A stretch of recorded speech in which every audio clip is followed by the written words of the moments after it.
welcome to this class on hardware security. So, today we shall be starting a new topic which is side channel attacks or side channel analysis.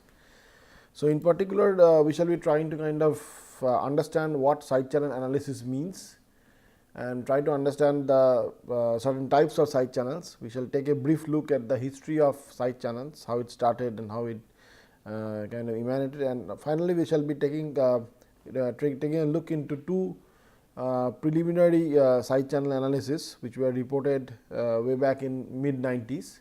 So, the first one is called timing attacks due to Paul Kocher, and finally, we shall be taking a quick look into power analysis and the types of power analysis that are available. So, the message is that we have already been studying strong cryptographic algorithms like AES, RSA, ECC, and we have been seeing on their hardware implementations. But the point is, right, strong cryptographic algorithms and their implementations are just the beginning. Okay. So, imagine that you have got your smart card which is basically fortified with some kind of cryptographic algorithm, and you take it to a card accepting device and you do a communication. So, it is fine because it is protected by a very strong algorithm. So, you are happy because you know that when the input and the outputs are exchanged, even if they fall into the hands of adversary, the adversary should not have any easy way to get the key or to get the secret key. However, in practical life there are many other things which also happens which are called as side channels. For example, it can leak the power consumption of the device, and that power consumption of the device essentially can be often used to trivially obtain the secret key. Okay. So, it can happen that if you observe the power profile very minutely, for example, this is a power profile which has been taken from a microcontroller which is typically used to realize several of our products. So, you can see that the spikes which are available right in these power traces, they are not of the same type. Okay.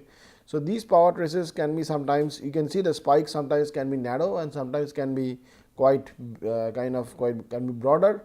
So, they are distinct, and the idea here is that typically right, if you take an RSA kind of algorithm, as we have discussed, that the basic operation right in the such kind of mathematical function right is essentially suppose a square and multiply algorithm. Okay. So, the square and multiply algorithm essentially is nothing but an efficient way of calculating the exponentiation. So, the idea is that if the secret bit is 1, then suppose you have a very naive implementation where you do this, like you always do a squaring and you do a conditional multiplication. That means, if the key bit or the exponent bit is 1, then you do a conditional multiplication.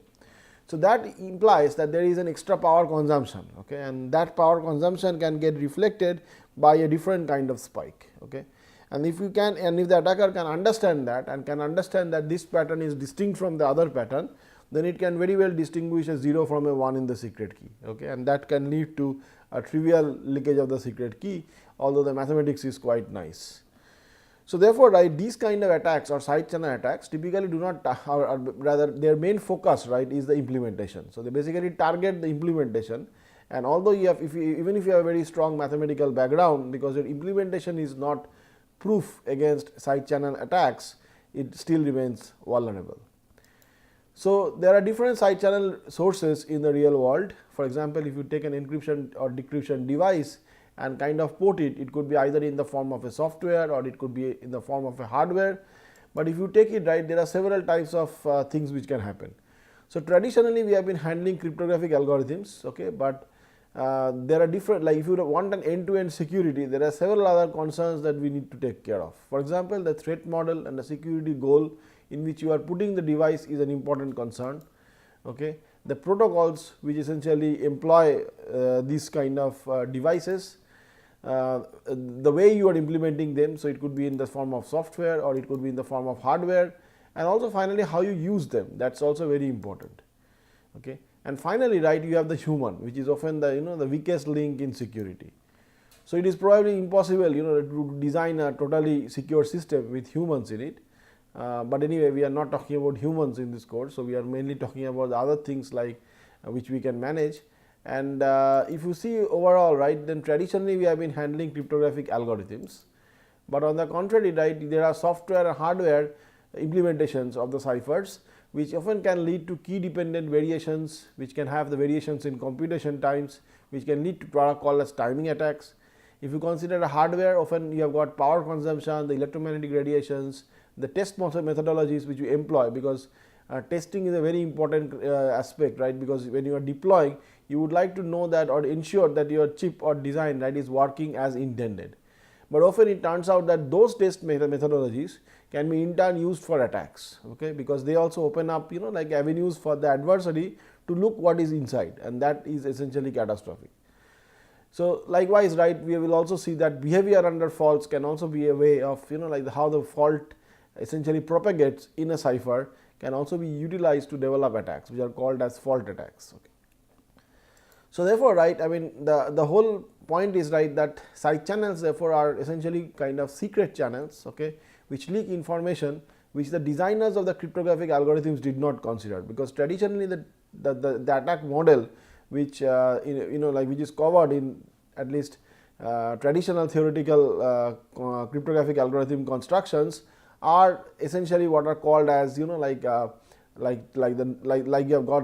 ciphertext only model, you have got the chosen, you have got the known plain text model, you have got the the chosen plain text models, you have got the chosen ciphertext models, but they do not take care of these kind of information leakages, okay, so which are called as side channels. So information is leaked because of the implementation, and therefore the target or the main discussions about when we talk about side channel protections are based on the implementations. They often happen because of optimizations. So therefore, right, for example, if you have got optimizations and the optimizations are essentially concerning only performance, right, often you will find out that they can also leak in terms of side channels. For example, if you have a code, for example, or a program, and if you are using an if-else statement, right, then it may turn out that if the if-else statement is in turn dependent upon a secret key, then it may happen that, then it can be utilized, okay. There is a vulnerability in your program which you need to kind of protect against, okay. Something that is often not stressed, like when we go through our beginning or beginners programming language courses, right, because at that point our main objective is to know how to code so that the functionality is realized. So therefore, right, here is a brief history of side channels, okay, how side channels started. So it is not that side channels are very new, although like in academics it's probably very new, but if you go into classified documents, right, for example World War I, then telephones used in the battlefield had just one wire, and like the earth was actually used to carry the return current, okay. And therefore what spies did is they they took or they inserted rods in the ground and connected them to amplifiers in order to pick up the conversation, okay. So this is an example of side channels, okay. Likewise in World War II, Bell Labs essentially first discovered that electromagnetic radiations from devices, okay, can be used or can be utilized to leak 75% of the plain text data that was sent securely from a distance of something like 80 feet, okay. So this is a classic example of side channel attacks, okay. So likewise, right, during 1950 or around 1950, Americans used radiations from encoding devices to spy on encrypted Russian messages, okay, and they essentially did it kind of on the various equipments which were essentially prevalent, okay. So likewise, like these attacks were therefore studied in depth by Americans, okay, and there was a code name given to this project which is famously called as a Tempest, okay. And this was used to identify what kind of shielding methods would be essentially kind of available so that these attacks essentially can be circumvented or prevented. So in 1985, there was a very interesting experiment which was done by Wim van Eyck, which essentially showed, and was probably the first unclassified report, which showed how low-cost equipments could be used to eavesdrop on messages from a distance, okay, something like even 100 meters. And they were used, essentially they were using the emanations from the CRT or the cathode ray tubes. And although it was kind of believed till a point that the CRT monitors are probably responsible for these kind of leakages, more recently, I think around 2003 actually, it was showed that even LCD monitors, wireless keyboards or LED indicators can be picked up and also can be decoded from a feet apart, okay, or a feet away. Okay, so but it turns out that in academics, right, I mean there are two very important seminal papers which was written in the mid 90s, around 1996, 1999, around that time frame, when there were two seminal papers which were written by Paul C. Kocher, which showed how execution time and power consumption can be systematically utilized to retrieve the keys from implementations. Okay. And this essentially will be the basis, like of what we essentially today study as the topic of side channels. Okay. So therefore, right, I mean there are different types of side channels which has over the years grown, and it's still growing probably. For example, some of the classic ones are like which are based on timing, power, electromagnetic radiations, faults, testability features in hardware. So you can just add on to the list. For example, it could be even sound. Okay.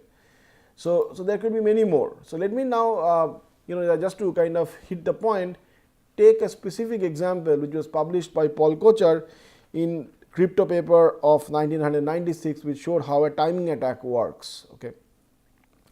So this essentially is nothing but a program or a code which essentially performs the square and multiply algorithm. So if you read, right, then essentially it starts from the MSB of the exponent. So you are basically trying to calculate y power of x mod of n. So this is traditionally what we do in an RSA decryption, for example. So you can imagine that x essentially stands for the secret. So therefore, right, the simple code would be that I will start with I equal to n minus 1, and I will go down, and I will essentially get the bit, and I will always do a squaring operation, and if I see the bit and see that the bit is 1, then I do a conditional multiplication operation. So this is a very naive implementation of the exponentiation routine, modular exponentiation routine. So here is an attack setting. So we assume that the attacker knows the first, say, b minus 1 bit. So this is an iterative attack. Okay. So it kind of retrieves the x values one by one. So let me assume that it knows the first b minus 1 bits and wants to obtain the next bit. Okay. So it wants to obtain the so basically what I mean to say is that suppose the attacker knows till from x0 to xb minus 2. Okay. So it wants to determine the next bit. So it basically wants to determine xb minus 1. Okay. So basically, right, you can say, so maybe you can just correct this should be the bth bit which I essentially want to obtain as an attacker. So the idea is that the attacker wants to know the next bit. Okay. So if I do not give you any side channel information, imagine that a secret key is just a random bit string, right. What is the probability of guessing xb minus 1? It should be half, because it could be 0, it could be 1 with an equal probability. But what we will see is that using timing information, you can actually understand xb minus 1 with a larger probability. Okay. And essentially that gives you the avenue for doing a side channel attack to recover the entire exponent, okay, of x. So the description of the attack is as follows. It basically relies upon timing measurement. So it is called as timing attacks. So we will assume that the attacker can measure timing accurately for a function p. Okay. So it can measure timing very accurately. So the idea is that we will compute a timestamp before and after calling the function p. So that means before I call a function p, so it could be the square and multiply routine, I will take a timestamp, and after that I will again take a timestamp. Okay. And then I will take the difference of these timestamps. So note that even if there is no program between these two timestamps, still you will get a non-zero value, because there will be a small timing difference, and which is due to the overheads. Okay. So there should be a measurement for this overhead, and this overhead should be eventually deducted from the time to get a more accurate estimate of what time essentially has been required, okay, to essentially perform or execute a program p. Okay. So here is a timestamp snippet which you can use. Okay. So I have just given the code for doing a timestamp execution, and you can see that there are certain important like ASM volatile routines which has been called as a part of this function. Okay. So for example, there is a CPU ID instruction which has been used. The objective of the CPU ID instruction is to flush the pipeline, okay, so that you essentially get a more accurate estimate, and the register which is being used to kind of monitor the time is essentially an RDTSC timestamp counter. So this is a specific register which we read to get an accurate measurement of time. Okay. So this should be much more accurate than doing something like get time of day, for example. Okay. And then we do again a CPYD instruction, that means we flush the pipeline again, and finally right, this essentially is returned, this bottom value essentially is returned, which gives you a measurement of the time, which is, or the time stamp. So you basically take a timestamp before a program before a function call, and you take another timestamp after the function call, and you take a difference of these two timestamps. Okay. So that is how you measure it. So assume that you can measure timing pretty accurately. This is how Kocher's attack works. Okay. So the attacker measures the time required to perform the loop. That means you have essentially the loop for doing the square and multiply number of times by varying the value of y. So basically what you are doing is you are computing y power of x. So let me like choose several values of y, okay, and the x is constant because x is fixed to the secret key which you don't know, okay, or at least you do not know beyond b minus 1 bit. Okay. So then you start accumulating several timing information. Okay. So you basically give in the y1, you get t1, you get y2, you get t2. These are all timing information which you start accumulating. Okay. So each observed timing can be denoted as, say, Tj, which is equal to E plus or small e plus sigma I equal to 0 to w minus 1 Ti. So Ti is the time required for performing and multiplication and squaring for bit I, that is a specific iteration in the loop actually. And then imagine that your secret, right, which you have, that means the secret key is a w bit value, okay, it is a w bit value. So you basically observe the timing for every step is Ti, and you kind of sum over from I equal to 0 to w minus 1, and that essentially is this component of the timing requirement. And small e is some kind of overhead. So it could be due to the measurement error, it could be the other sources of inaccuracies. Okay. So what we assume, as I said, that the attacker knows or has correctly retrieved or evaluated the first iteration. So it has basically got from x0 to xb minus 2. So this the attacker knows. What the attacker wants to now know is the next bit, xb minus 1. So it wants to know that whether xb minus 1 is 0 or whether it is 1. Okay. So how can he use this timing information to essentially understand what is the next bit? The idea is that, or the central idea is that whenever you have got a bit which is 1, right, then you are doing a multiplication. So therefore there is an increase in time requirement. That's the basic sort of basic kind of observation, but you need to exploit it. Okay. So therefore, right, what the idea the attack technique is as follows. So you basically you basically do this. So let me describe next the attack methodology. So now we will assume that the attacker has been able to correctly monitor time. So now what we want is we want to exploit that time or timing information. So the basic observation is that whenever you have got a secret bit which is 1, you are essentially doing an additional multiplication operation, and because of this there is an extra time that that every loop is requiring. So therefore the loop which has a multiplication because of the secret bit being 1 should be slightly more than essentially when you don't have the multiplication operation.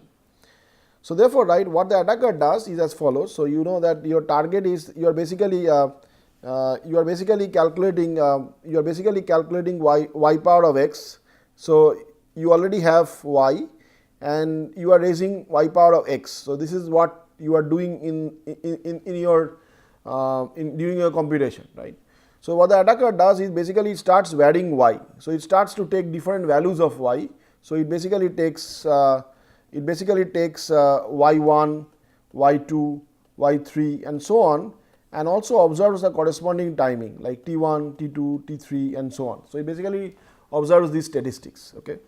So the statistics tj, for example, any jth value here essentially is written over here. So this essentially has got two components. The first one E is basically nothing but a measurement error. So it is basically due to several sorts of inaccuracies which can come up because of the system and other things, because the parallel process is being executing, but they are all noise. Okay. And then you have got another component which is essentially the signal of your measurement. So this is the noise essentially. So you have got a noise component and you have got a signal component which essentially is an important information. Okay. So typically your exponent x is, as I said, is a w bit string, for example. So you have got x0 to say x w minus 1. So these are the w bits of x. Okay. And you know till x b minus 2. So you know till this point, but you don't know from this point. Okay. So therefore, right, what this part essentially, so this is essentially the execution time for the entire operation, that is when you are processing the entire exponent, okay, from 0 x 0 to x w minus 1. So each iteration of the loop, right, suppose it takes you ti amount of time, okay, so the first loop takes t0, the second loop takes t1 and so on. So if I sum them up from 0 to w minus 1, then I get an estimation of the total timing which is required, that is tj. Okay. So now the question is, right, how, so we have got these statistics in this way and we know that there is a formulation for that. So now you see that the attacker knows from x 0 to x b minus 2, but it does not know what is your x b minus 1. So this is kind of unknown to the attacker. Okay. So the attacker, if it does not have a side channel attack, it has got a half probability of guessing it. Okay. So now we will see that how we can distinguish whether a 0 is correct or whether 1 is correct guess. Okay. So therefore let me say that suppose I make a 0 guess for x b minus 1, or I make a 1 guess for x b minus 1. So it could be anything which I can guess, right. And then I create this exponent. So this exponent essentially is nothing but, suppose denoted by x star. This is essentially, this comprises of like from 0 to b minus 2 what I have already retrieved and the b minus 1th bit which I guess. Okay. So it can be correct, it can be wrong. Okay. If for example, if 0 is the correct bit and if I guess 0, then I get essentially the correct string, otherwise I get a wrong guess for x star. So therefore now what I do is I do this computation y x star, y to the power of x star. So remember that x star is not a w bit string, but essentially is a partial string. Okay. And therefore, right, if I do this computation and again I do this y power of x star and like I do this y power of x star for again certain number of observations, I will again get a timing statistics, I will again get a timing profile. Okay. So let me write that timing profile, okay, and I mean see the timing profile and see that what, so therefore the timing profile essentially is nothing but this, right, it is essentially this part of the term. So you see that it is this part, because essentially it has got, and you see that it is accurate, because here you essentially can accurately, exactly know the system. Okay, you are essentially you are doing it in your system.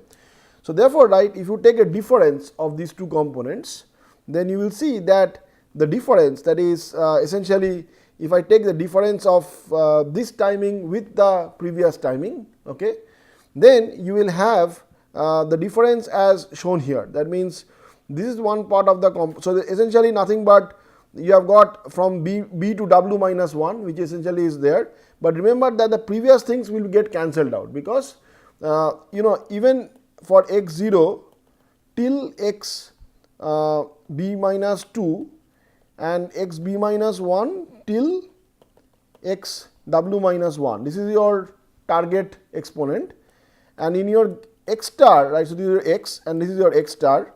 So you have got from x 0 till x b minus 2, which are all correct, only this is something which you are guessing. Okay. So therefore if you take the difference, right, then this from this part to this part they will get cancelled out. Okay. So therefore the sigma terms will get cancelled out from 0 to b minus 2. So here there will be a difference which is essentially shown by these two timings. Okay. So here this tb minus 1 minus tb minus 1 star, because the timing required here is say tb minus 1 and the timing required is say tb minus 1 star. Okay. So the difference of timing between these two things essentially can be written as essentially this part, that is you have got from and the remaining part is from b to w minus 1. Okay. And this is the extra timing that is required from b to w minus 1.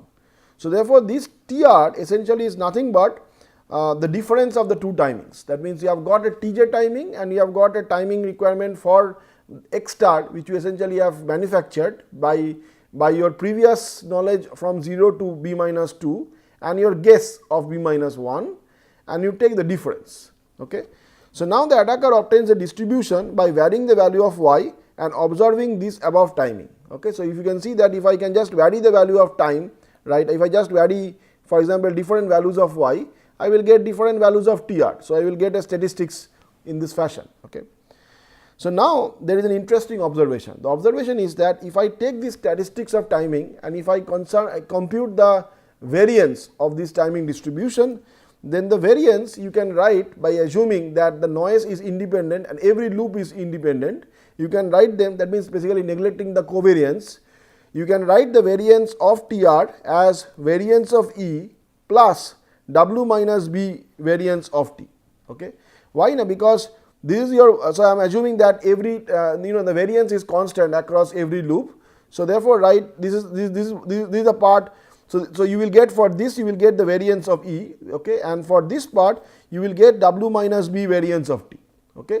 But when your guess is correct, then this will be 0. Okay. But if your guess is wrong, then this essentially will be reflected to 2 times variance T, because this the variance due to this and the variance due to this will get added up, okay, because essentially they are different. And therefore, right, you will get a 2 times variance of T, which shows that the variance will get increased when you are making a wrong guess. Okay. So that means you can distinguish a wrong, I mean whether this guess is correct or whether this guess is wrong by just simply trying to measure the variance of TR.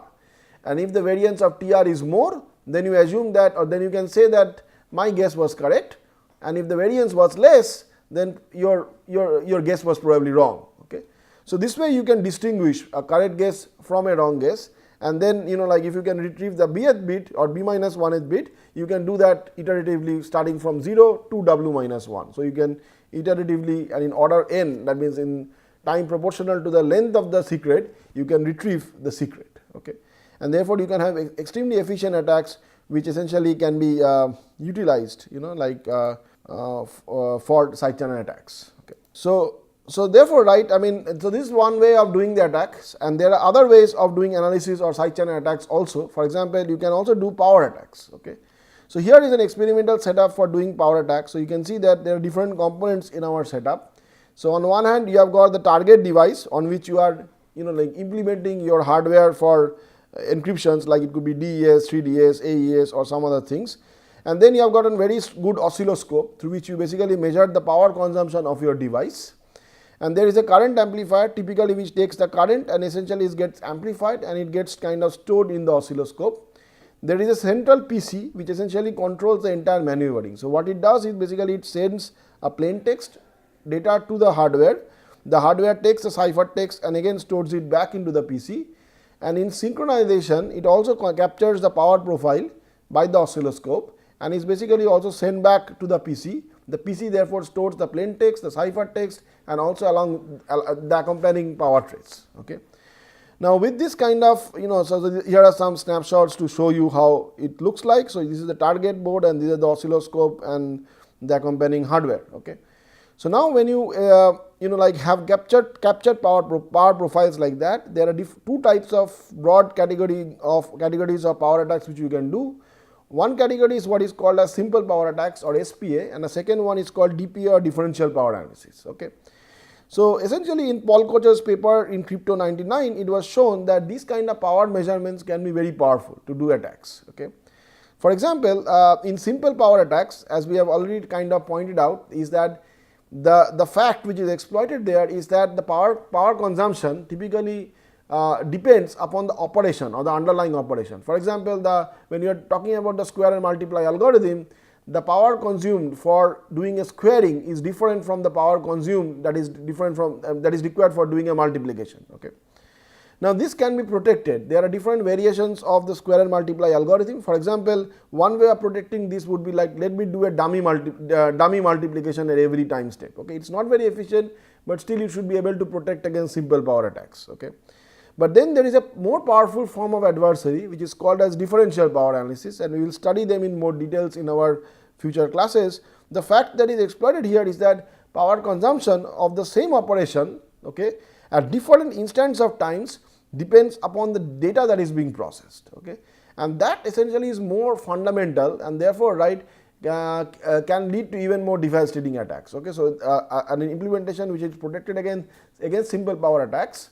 Okay, like just now as I said that if you are doing a dumbing operation, can still be attacked using a DPA attack or a differential power attack, because the basic cause is even more fundamental. That means it basically kind of capitalizes on the fact that power consumption depends upon the underlying data which is being processed, and therefore, right, what happens is that when you are measuring power and measuring power very accurately, you get an information about the underlying data, okay, and that essentially is dangerous. You can imagine intuitively why it's so.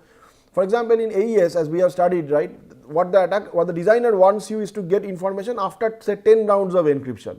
But suppose if you are measuring power and that gives you information about data after say first round or second round or so on, that means, right, you are essentially not adhering to the specifications or the theoretical specifications of the algorithm, okay, and therefore it can lead to attacks.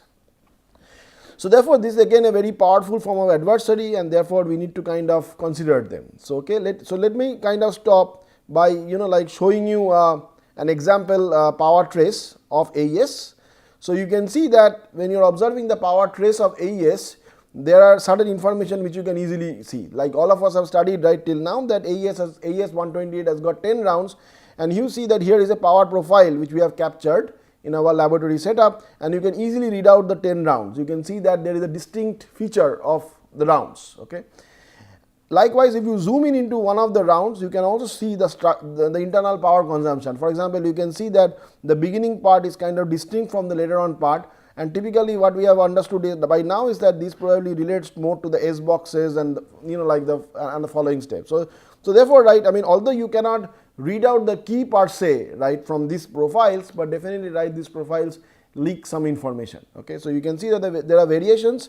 For example, the variations occurred because of the operation dependence of power, and likewise the variations also occur because of data dependence of power, okay. So the message here is that the operation dependence of power leads to simple power attacks, whereas the data dependence of power leads to differential power attacks. So here are some references that we have followed, and just to conclude, the definitions of what we have discussed is definitions of side channel analysis. We have discussed about brief history of side channel attacks. We have discussed several types of side channel analysis. In particular, we have studied Cochrade's timing attacks. It is interesting and fun to actually implement Cochrade's timing attack and see how it works. And we have also discussed about the types of power analysis in today's discussion. Okay. So with this, I would like to thank you for your attention.